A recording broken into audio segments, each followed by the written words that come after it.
సంగీతం బాగుందా భామలిద్దరి భాగోతం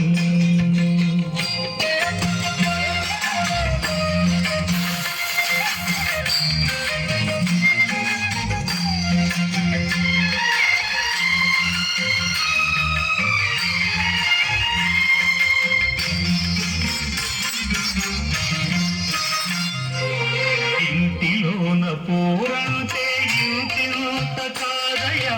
అన్నాడు రాయోగి వేమనా నా తరమా భవసాగర మీదను అన్నాడు పంచల్ల గోపన్నా